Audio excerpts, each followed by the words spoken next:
Робусна акција за расчистување со тие што го заробија судството не е партиска пресметка, туку нужна потреба без која нема никогаш да има вистинска реформа што им е потребна на граѓаните.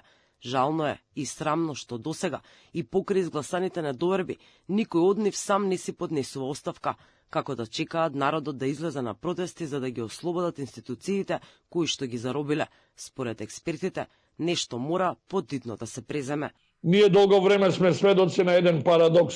Институциите со години не се реформираат, наводно се реформираат или превземаат одредени реформски чекори, меѓутоа тие се символични, а како резултат на тоа имаме институции на стаклени нозе, имаме критики за нефункционалност, имаме заробени институции и корупција која за жал ги подкопува темелите на државата. Дека состојбата во правосудството е дојдена до коска, говори фактот што за 5 мина клучни членови на судскиот совет собранието одамна веќе им изгласа недоверба, исто како и за главниот републички јавен обвинител.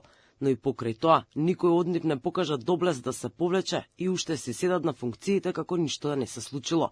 Имаме ситуација кога дури телото кое е најодговорно за битката со криминалот и корупцијата, Антикорупцијската комисија, остана обезглавена бидејќи председателката е обвинета токму за корупција.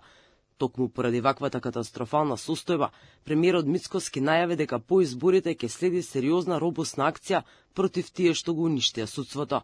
Освен премиерот и експертите, за однесувањето на државниот обвинител Љупчо Коцевски и членовите на судскиот совет, критики имаат и дел од адвокатите. Според нив, советот се избира само подобни за нив судии, додека актуелниот републички обвинител е најслабиот правник што седи на оваа фотелја. Секако дека треба да се превземат мерки и затоа што ако се остави на таа свест која што они ја немаат, никогаш ништо нема да се направи и они така фино ќе си функционираат.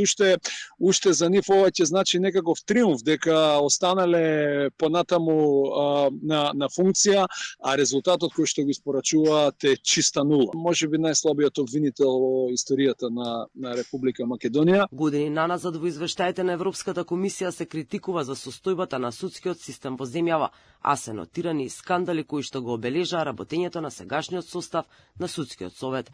Работна група од Министерството за правда веќе скрои неколку закони од реформскиот пакет кои што треба да поминат во собрание. Поради критиките од ЕУ и недовербата на граѓаните, владата отпочна постапка за разрешување на Коцевски. Постапката беше прекината поради големата трагедија во Кочани со цел да нема никаков застој во работата на обвинителството, бидејќи истрагата беше приоритетна. Очигледно, процедурата за него ќе продолжи по изборите во пакет со судскиот совет.